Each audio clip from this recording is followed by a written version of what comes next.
Hello guys, welcome to 360 techno talk. आज के इस वीडियो में मैं आपको बताऊंगा कि अपने वेबसाइट के होम पेज को कैसे गूगल पे ऑप्टिमाइज करें, अपने वेबसाइट के होम पेज को कैसे गूगल पे नंबर 1 पे लाएं, वो भी विद इन 24 आवर्स। तो ये आपको अगर लगता है कि मैं झूठ बोल रहा हूँ, अगर आपको ये लगता है कि मैं फेंक रहा हूँ, तो आपको ऐसा नहीं लगना चाहिए, क्योंकि मैं आपको लाइव एग्जांपल दिखाऊंगा कि मैंने भी अपनी वेबसाइट को सिर्फ 24 आवर में गूगल के फर्स्ट पेज पे रैंक कराया है। तो अगर आप एक वर्डप्रेस यूज़र हैं, वर्डप्रेस डेवलपर हैं और आपने अपनी वेबसाइट अभी बनाई है और आपको दिक्कत आ रही है कि अपनी वेबसाइट के होम पेज को कैसे गूगल पे रैंक कराएं, वो भी जल्द से जल्द, तो आप इस वीडियो को पूरा देखिए, लास्ट तक देखिए। आपको मैं गारंटी दे रहा हूँ कि आप अपनी वेबसाइट को गूगल पे फर्स्ट पेज पे रैंक करा लेंगे, वो भी 24 आवर में। अगर ज़्यादा से ज़्यादा भी टाइम लग जाता है तो 4 से 5 दिन लग जाएगा या फिर 3 दिन लग जाएगा, लेकिन मैं गारंटी देता हूँ 24 आवर में तो आपका वेबसाइट रैंक हो ही जाएगा। तो वीडियो को पूरा देखिएगा, आपको पूरा का पूरा प्रोसेस पता चलेगा कि आप अपनी वेबसाइट को कैसे रैंक कराएंगे।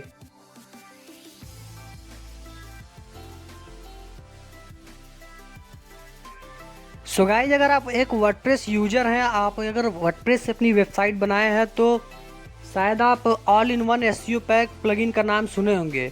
अब यहाँ पे जो लोग इसका नाम नहीं सुने हैं तो उनके लिए तो बहुत अच्छी बात है, लेकिन जो लोगों ने इसका नाम सुना है तो उनको मैं बता दूँ, उन लोग को लगता होगा कि मैंने वही पुरानी बात बताई है। तो ऐसी बात नहीं है, आप all in one SEO pack को सही तरीके से यूज नहीं कर पाए हैं। आप all in one SEO pack को सिर्फ अपने पोस्ट के लिए यूज किया है, इसीलिए आपकी वेबसाइट का होम पेज नहीं रैंक कर पाया है। तो all in one SEO pack post के लिए नहीं उतना सही है जितना सही एक योस्ट एसईओ आपके पोस्ट के लिए होता है। तो all in one SEO pack specially design ही किया गया है होम पेज को रैंक कराने के लिए। मैंने खुद आज तक जितनी भी वेबसाइट बनाई है, all in one SEO pack का ही यूज करके मैंने अपनी वेबसाइटों को रैंक कराया है। तो जिनमें से मेरी एक वेबसाइट है 360technotalk.com। तो मैंने इस वेबसाइट को सिर्फ 24 आवर में मैंने इसको गूगल के फर्स्ट पेज पे रैंक कराया। वो भी मैंने कैसे कराया, all in one SEO pack का मैंने बहुत अच्छे तरीके से यूज किया, बहुत अच्छे तरीके से एनालाइज किया, तब जाके मैंने कराया है। तो all in one SEO pack को सही तरीके से यूज करेंगे आप, तब जाके अपनी वेबसाइट को सही तरीके से रैंक करा पाएंगे। तो उसको कैसे यूज करते हैं, मैं चलता हूँ आपको अपनी कंप्यूटर स्क्रीन पर लेके चलता हूँ, और वहाँ पे आप एक एक प्रोसेस देखिएगा कि कैसे मैंने किया है और मैंने क्या क्या किस जगह क्या क्या चीज़ें लिखी हैं। तब जाके आप मेरे वेबसाइट का किसी भी तरीके से अगर गूगल पे सर्च करते हैं 360 टेक्नो टॉक या फिर 360 टेक्नो अगर स्पेस लगा के लिखते हैं या फिर अलग अलग करके लिखते हैं, एक में लिखते हैं, किसी भी तरीके से लिखेंगे आप, तो आप मेरी वेबसाइट को पहले पेज पे पहले नंबर पे पाएंगे। तो कहने का मतलब ये है कि आप सही तरीके से all in one SEO pack का यूज कीजिएगा। तो पूरा वीडियो देखिएगा, मैं इसमें पूरा प्रोसेस बताने वाला हूँ कि कैसे आप all in one SEO pack को अपने वेबसाइट के होम पेज को रैंक कराने के लिए कैसे यूज करेंगे। तो चलिए गाइज, कंप्यूटर के स्क्रीन पे चलते हैं। सो गाइज, जैसा कि आप देख सकते हैं, all in one SEO pack मैंने अपने वर्डप्रेस में इंस्टॉल कर लिया है और मैंने पहले से ही सेटअप करके रखा है। मैंने सारा चीज़ पहले से लिख लिया है, बस मैं आपको दिखाऊंगा ताकि आप जल्दी से देख के समझ जाएं। तो अभी हम ऑल इन वन के एसईओ पैक के जनरल सेटिंग में हैं। यहीं पे हम सारा अपना सेटअप करेंगे और एसईओ करेंगे और अपने वेबसाइट के होम पेज को रैंक कराएंगे। तो अभी हम ऑल इन वन पे एसईओ पैक के जनरल सेटिंग में है। तो जनरल सेटिंग में आपको कुछ नहीं करना है, बस आपका जो कैनोनिकल यूआरएल इन सबको वैसे ही टिक करके रहने देना है और यूज ओरिजिनल टाइटल इसको इनेबल करके रखना है हमेशा। और उसके नीचे आपका मिलेगा हमें होम पेज एसईओ सेटिंग। तो आपको इसको थोड़ा बारीकी से समझना है। तो होम पेज टाइटल जो आपका है, इसमें दिया तो है 57 कैरेक्टर्स, लेकिन आपको 57 कैरेक्टर आपकी मर्जी है, आप डालना चाहें या ना डालें। तो मुझे सिर्फ 360 टेक्नो टॉक को ही रैंक कराना है, तो इसीलिए मैंने सिर्फ 360 टेक्नो टॉक को ही मैंने इसमें लिखा है। तो ये जो मेरा बन रहा है सिर्फ 13 कैरेक्टर का बन रहा है, तो मैंने सिर्फ 360 टेक्नो टॉक को ही किया है। मैं इसमें चाहूँ तो कॉमा सेपरेट करके मतलब और भी मतलब 360 टेक्नो टॉक से ही सिमिलर नाम लिख सकता हूँ, जैसे मैं यहाँ पे स्पेस भी दे सकता हूँ, लेकिन मैंने सिर्फ इसको ही रखा है क्योंकि मुझे मेन कीवर्ड इसी पे ही मुझे फोकस कराना है। तो मैंने पहले होम टाइटल में मैंने 360 टेक्नो टॉक ही रखा है। तो दूसरे में आप देख सकते हैं होम डिस्क्रिप्शन मैंने लिखा है। तो होम डिस्क्रिप्शन में भी आपको कुछ बाउंडेशन मिलेगा, जैसा कि इसमें जो देता है, engine use maximum of 160 character for the home description. मतलब जो आप होम डिस्क्रिप्शन जो आपका होता है, जब आपकी कोई वेबसाइट सर्च करता है तो होम डिस्क्रिप्शन में आपके वेबसाइट के बारे में कुछ होना चाहिए। तो मैंने सिर्फ टेक्नो टॉक को रैंक कराना है, तो मैंने टेक्नो टॉक को ही 360 टेक्नो टॉक को ही इसमें ज़्यादातर कई तरीके से लिखा है।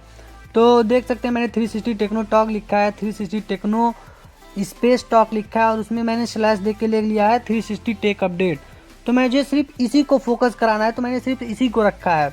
मैं और भी डाल सकता हूँ, उसमें मैं कुछ भी लिख सकता हूँ कि मतलब मेरी वेबसाइट ये है, इससे रिलेटेड है, चाहे किससे भी रिलेटेड है, मैं कुछ भी लिख सकता हूँ। तो आप भी ऐसे कुछ भी लिख सकते हैं, लेकिन फोकस यही कराइएगा कि 360 टेक्नो टॉक जो आपकी वेबसाइट का नाम है उसी को फोकस होना चाहिए और कोई नहीं ज़्यादा फोकस होना चाहिए।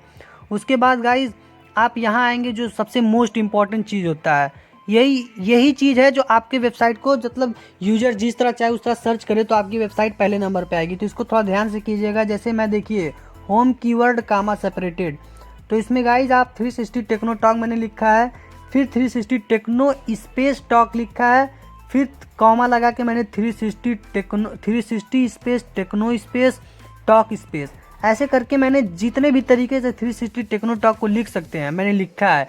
और मेरे जो कैटेगरीज हैं वेबसाइट के उनको भी मैंने इसमें लिखा ताकि मेरी कैटेगरीज को भी कोई सर्च करे तो पहले नंबर पे आए। तो गाइज इसको use static front page instead, इसको आपको डिसेबल रखना है। और आपका यहाँ पे आएगा टाइटल सेटिंग, इसमें भी आपको मैंने जो अपनी वेबसाइट का नाम है मैंने उसी को रखा है 360 techno talk. Page title format में भी मैंने वही लिखा है।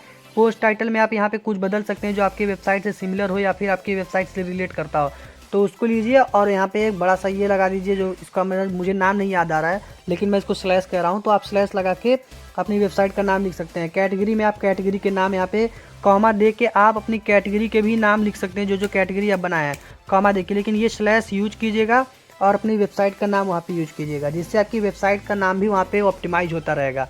और जो भी ये भी चीज़ें हैं तो ये चीज़ें कोई रैंक नहीं कराता है। आर्चिव जो होता है आपका, डेट आर्चिव जो होता है, ऑर्थर आर्चिव होता है, टैग टाइटल आर्चिव, ये कोई रैंक नहीं कराता है। लेकिन आप अपनी वेबसाइट को अगर ऑप्टिमाइज और ख़तरनाक तरीके से करना चाहते हैं तो इन सब चीज़ों में भी अपनी वेबसाइट का नाम वैसे ही डाल दीजिए, क्योंकि यूजर जब भी सर्च करे आपकी वेबसाइट तो सबसे पहले पे ही मिले, तो उससे सबसे ज़्यादा क्लिक होने के चांसेस होते हैं। तो यहाँ पे विजिटर बढ़ाने का भी ये बहुत अच्छा तकनीक हो सकता है आपके लिए।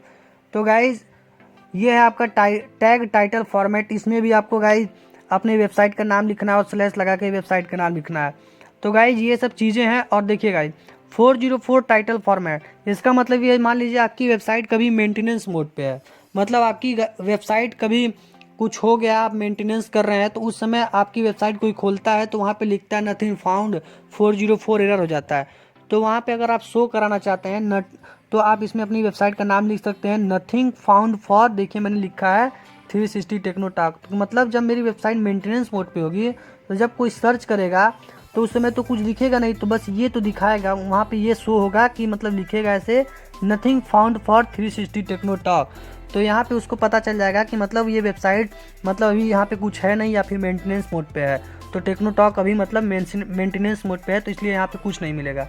तो ये इसको आप कर सकते हैं। अब यहाँ आता है आपका कंटेंट टाइप सेटिंग, आप कंटेंट में कौन कौन सी चीज़ों को एसईओ करना चाहते हैं, तो यहाँ पे आपको वो सारी चीज़ें मिलेंगी। तो गाइज हम ज़्यादा कुछ तो एसईओ करते नहीं हैं, अपने पेजेस को करते हैं और पोस्ट को करते हैं। ऊपर जितना भी चीज़ मिले ये सब तो आपको होम को एसईओ करने के लिए चीज़ें दी गई थी। तो यहाँ पे आपको कंटेंट को एसईओ करने के लिए इसमें दिया है content type setting SEO setting.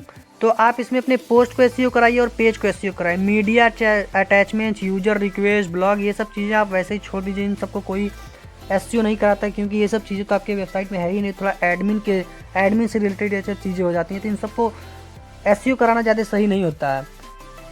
और आपको यहाँ पे मिल जाएगा डिस्प्ले सेटिंग, मतलब डिस्प्ले क्या क्या चीज़ें और भी करा सकते हैं। तो इसमें भी आप पोस्ट और पेजेस को ही डिस्प्ले कराइए, क्योंकि यही चीज़ें मेन ही होती हैं आपकी वेबसाइट के लिए। और गाइस सबसे ज़रूरी चीज़ मैं आपको बता दूं, गाइस ज़रूरी यही बात है कि आप ये सब सारी चीज़ें सबमिट करने के बाद सबसे पहले आप जो काम करेंगे, आप Google web master search console में जाएंगे, अपनी वेबसाइट को रजिस्टर वहाँ पे करेंगे, साइन इन वगैरह करेंगे। साइन इन वगैरह करने के बाद आपको एक वेरिफिकेशन कोड मिलेगा, उस वेरिफिकेशन कोड को आप TXT फाइल में जाके वहाँ पे वेरीफाई करा लीजिएगा, या फिर आप यहाँ से भी वेरीफाई करा सकते हैं। जब वहाँ से आपका ऑनरशिप वेरीफाई हो जाएगा, तो ऑनरशिप वेरीफाई होने के बाद आपके इंडेक्स होने का चांस बहुत ज़्यादा बढ़ जाता है। तो यहाँ पे एक डबल एसईओ हो जाता है, डबल एसईओ काम करता है। तो उस वेब मास्टर वेरिफिकेशन जो टूल आपको मिलेगा, वेब मास्टर का जो वेरिफिकेशन जो आपको कोड मिलेगा, उसको आपको यहाँ पे सबमिट करना है, यहाँ पे पेस्ट करना है। पेस्ट करने के बाद आप नीचे आइएगा। अगर आपके पास गूगल एनालिटिक्स आईडी है तो आप यहाँ पे एनालिटिक्स आईडी लगा सकते हैं, ना तो आप जो भी तरीके से यूज करते हैं उसको यूज कीजिएगा, लेकिन आप यहाँ पे भी लगा सकते हैं, ऐसा ऑप्शन इसमें है। अब आप यहाँ पे यूज schema.org इसको आप सब इनेबल ही रखिएगा, इन सब कुछ आपको कुछ छूना होना नहीं है। अब गाइज यहाँ पे नो इंडेक्स जो है, आप क्या क्या चीज़ें नहीं इंडेक्स कराना चाहते हैं, तो गाइज ये हम इसको सब ऐसे ब्लैंक ही रखेंगे। पोस्ट को हमको इंडेक्स कराना है, इसलिए हम नो इंडेक्स को पे क्लिक नहीं करेंगे। गाइज इसमें आप किसी पे भी क्लिक कर देंगे तो समझ लीजिए वो आपका इंडेक्स नहीं होगा। तो आपको इसमें किसी भी चीज़ को छूना नहीं है, आपको ऐसे ही सब कुछ रख देना है। गाइज ये सारा चीज़ करने के बाद अब हम नीचे आ जाएंगे, एडवांस सेटिंग में ऑटो जनरेट डिस्क्रिप्शन को हम क्लिक कर देंगे। उसके बाद गाइज जो आपका नेक्स्ट मिलेगा आपका use content for auto generated description, इस पे भी आपको क्लिक करना है। इन दोनों का मतलब यही है कि जब भी आपका कोई कीवर्ड सर्च करता है आपकी वेबसाइट से रिलेटेड, तो जब कीवर्ड सर्च करता है तो सर्च बार में उसको ऑटो जनरेटेड मतलब कुछ डिस्क्रिप्शन दिखना चाहिए, तो डिस्क्रिप्शन ये ऑटो जनरेट कर देगा। आपको उसमें जनरेट करने की ज़रूरत नहीं होगी। जो है यहाँ पे आप ऊपर डाले हैं, यहाँ पे सबसे पहले डिस्क्रिप्शन, यहाँ भी मैं आपको दिखा रहा हूँ कहाँ पे आप डाले हैं। तो यहाँ जो आप डाले हैं डिस्क्रिप्शन आप अपनी वेबसाइट के लिए, कहाँ गया, ये रहा गाइस होम डिस्क्रिप्शन। तो ये जो आप डाले हैं यही डिस्क्रिप्शन यहाँ पे ऑटो जनरेट हो जाएगा। इसका मतलब यही है कि जब आप यहाँ पे क्लिक करते हैं तो ऑटो जनरेटेड डिस्क्रिप्शन क्रिएट हो जाएगा। तो आपको कुछ करने की ज़रूरत नहीं होगी, बस यही सब चीज़ें हैं। यूज कीवर्ड को आप इनेबल रखिएगा, use categories for Meta keyword, use tags for Meta keyword, इनको भी आप रखिएगा टिक, और इसको भी टिक रखिएगा। बस इतना करना है। उसके बाद अपडेट ऑप्शन पे क्लिक कर देना है। अब जैसे ही आप अपडेट ऑप्शन पे क्लिक करेंगे अब आपका ऑप्टिमाइजेशन स्टार्ट हो जाएगा, आपकी वेबसाइट ऑप्टिमाइज होने लगेगी विदिन 24 आवर्स। बहुत ज़्यादा टाइम लग सकता है, तो 5 से 4 दिन लग सकता है। इतने टाइम में आपकी वेबसाइट ऑप्टिमाइज होकर फर्स्ट पेज पे रैंक कर जाएगी। हाँ गाइज, अगर आपका कीवर्ड जो अपने वेबसाइट का यूज किया है उस वेबसाइट का कीवर्ड अगर आपका कम कंपटीशन उस कीवर्ड पे, तो और जल्दी ऑप्टिमाइज हो जाएगा और जल्दी रैंक कर जाएगा। तो गाइज ज़्यादा कुछ है नहीं, बस सब्र बना के रखिएगा। इन सारी सेटिंग को करने के बाद आपका वेबसाइट कंफर्म ऑप्टिमाइज हो जाएगा, बस फर्स्ट पेज पे रैंक कर जाएगा। सो गाइज यही था ऑप्टिमाइज करने का सबसे बेस्ट तरीका अभी तक जो मुझे पता है। हाँ गाइज, अब आप चाहते इसको अनइंस्टॉल करना है तो आप अनइंस्टॉल भी कर सकते हैं। जैसे ही आपकी वेबसाइट रैंक करती है तो आप इसको अनइंस्टॉल कर देंगे, तो आपकी वेबसाइट जब एक बार गूगल पर रैंक कर जाती है तो फिर गिरता नहीं है। तो रैंक होने के बाद आप इसको अनइंस्टॉल भी कर सकते हैं। आप जो एसईओ यूज कर रहे थे प्लगइन, एसईओ के लिए आप जो प्लगइन यूज कर रहे थे योस्ट या रैंकमैथ या कोई भी यूज कर रहे थे, तो आप उसको बहुत आराम से यूज कर सकते हैं। तो कम से कम आप होम पेज तो कम से कम इससे रैंक करा ही सकते हैं। तो गाइज आई थिंक आपको कुछ समझ में आया होगा मैं क्या बताया हूँ, क्या आप इससे कुछ तो सीखे ही होंगे। सो गाइज अगर वीडियो पसंद आएगा तो वीडियो को लाइक कर दीजिएगा, शेयर कर दीजिएगा, चैनल को सब्सक्राइब कर दीजिएगा। Thank you so much for watching.